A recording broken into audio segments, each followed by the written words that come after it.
Oke, baik Bapak Ibu, cici tuan-tuan dan puan-puan pemirsa TV di rumah, saya masih beri kesempatan penanya lagi. Barangkali dari Pak Monda, barangkali yang tak salah saya juga dulu pernah menulis puisi, tapi belakangan agak redup, agak kemana? Silakan Pak Monda. Tema kita ya menguji daya tahan kreativitas penyair. Silakan. Assalamualaikum warahmatullahi wabarakatuh. Berkenaan dengan tema mungkin, dan juga tadi Wak Jupri sudah menanyakan atau juga menyampaikan apresiasinya tentang saya belum pernah menulis gitu kan. Kemudian setelah 2 tahun itu kemudian tidak ada menulis lagi. Dan yang ingin saya tanyakan mungkin seseorang itu tentu punya ini ya, punya punya pemikiran dan juga punya gagasan tertentu. Kalau misalnya kayak Pak Hangka Prawi, Pak Bambang, atau Wak Jifri sendiri kan memang tunak menulis puisi misalnya seperti itu. Kalau saya lebih banyak misalnya menulis naskah-naskah drama seperti itu. Artinya antara selera saya, mood saya untuk menulis puisi dengan drama, saya lebih memilih untuk menulis drama seperti itu. Nah, apakah misalnya sastra itu juga hanya di puisi atau sajak, atau juga ke bentuk-bentuk prosa ataupun juga naskah drama seperti itu. Dan kalau misalnya seperti saya gitu ingin juga tetap menulis puisi, apa mungkin kiatnya gitu? Apakah saya juga butuh partner, butuh kelompok, atau kalau selama ini kan saya sendiri gitu, tidak punya komunitas dan belum bergabung kepada komunitas sastra yang sekarang di Pekanbaru cukup banyak seperti itu. Mungkin minta ini juga, sebab saya juga ingin tunak juga menulis sebetulnya. Apalagi makin tua kan lebih enak sebetulnya menulis puisi gitu kan. Ya kan, dengan sendiri saja, tidak perlu berkelompok misalnya, lebih bisa untuk menuangkan gagasannya sendiri. Mungkin itu, minta kiat dan pandangan juga. Terima kasih. Assalamualaikum. Oke, terima kasih Pak Monda Gianes, aktor Riau yang rutin berkreativitas di bidang teater. Beliau ini pernah juga menulis puisi dan sempat pernah juga di Riau Pak, 2 kali. Kemudian barangkali ini persoalan pilihan. Dia lebih puas ketika menulis naskah drama. Sebelumnya selamat datang Bang Denny Kurnia. Ini juga rombongannya baru pulang dari Swiss, kalau tak salah saya. Selamat datang Bang. Puisi. Ya, nanti kita nobatkan untuk membacakan puisi dia di sini. Tidak mungkin di Swiss dia mau, di sini dia tak mau, kan itu mustahil. Baik, Bapak Ibu, langsung kita jawab Pak Bambang dari pertanyaan Monda Gianes. Terima kasih Pak Monda.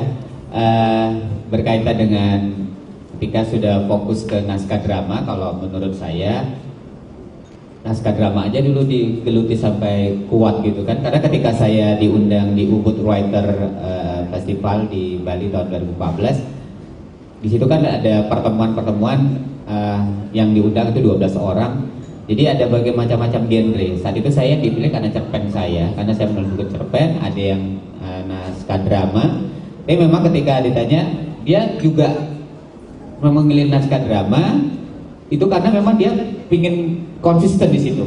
Jadi sinilah letak konsistennya itu yang membuat dia bisa katakanlah berprestasi puncak gitu ya. Tapi ketika dia tidak bisa, dia mengatakan saya tidak bisa menulis puisi, itu juga tidak masalah. Yang paling penting dalam level kita menulis itu kita bisa meraih sebuah prestasi-prestasi tertinggi lah, kalau dalam arti tanda petik seperti itu. Jadi tapi kalau ingin belajar, saya pikir sudah ada dasarnya ketika menulis naskah drama. Tinggal saya pikir sudah tahu lah, tinggal dikembangkan sedikit saja untuk bisa menulis puisi. Apalagi sudah menghasilkan naskah drama, saya pikir sudah cukup banyak yang bisa dikontemplasikan di dalamnya. Tinggal memindahkan sedikit dalam jalur puisi. Itu mungkin Bang Prawi ya. Nah, mungkin barangkali naskah drama juga karya sastra Pak ya. Ya begitu Pak Prawi. Ya, jelas. Boleh Pak, silakan.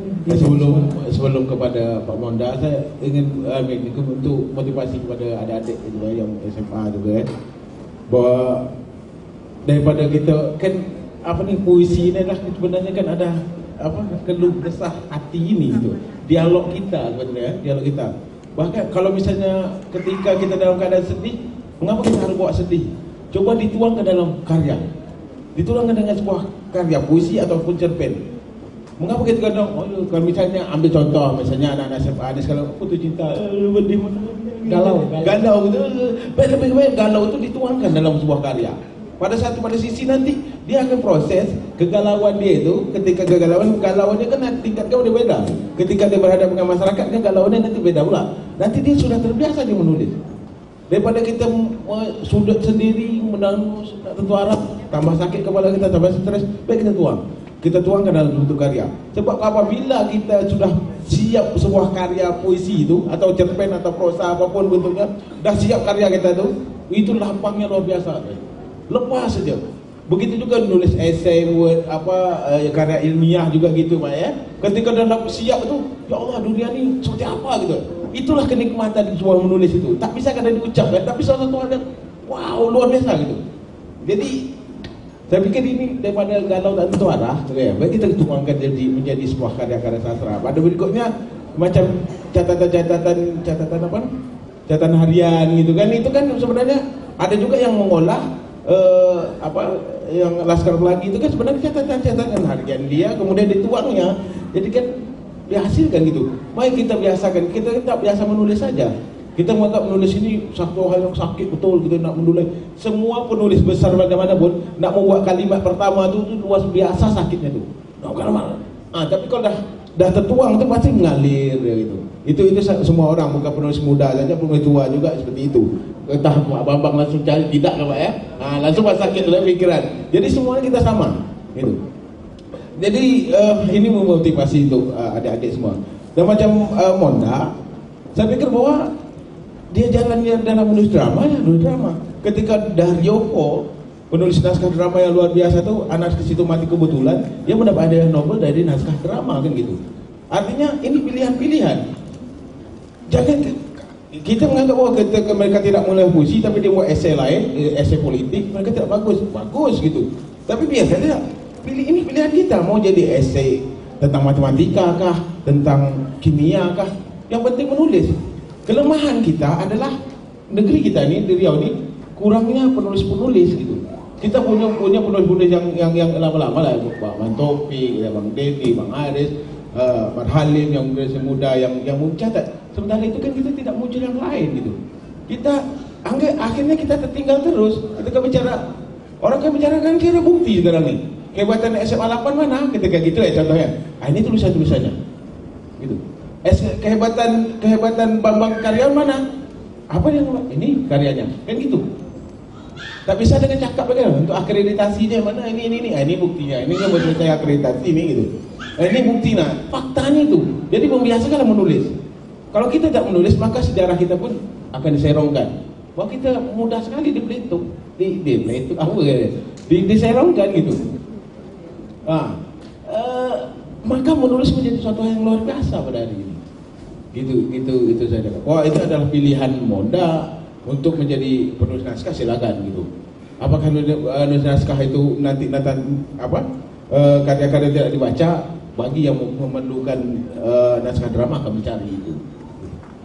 Oke, begitu Pak Monda. Ya ini sebuah pilihan. Kalau mau menulis naskah drama, ya kenapa tidak? Karena naskah drama juga merupakan karya sastra. Terakhir Pak Bambang dan Pak Kafrawi untuk sesi yang terakhir ini, sebuah pertanyaan. Setelah menulis kemudian dalam proses berikutnya yang terpenting itu adalah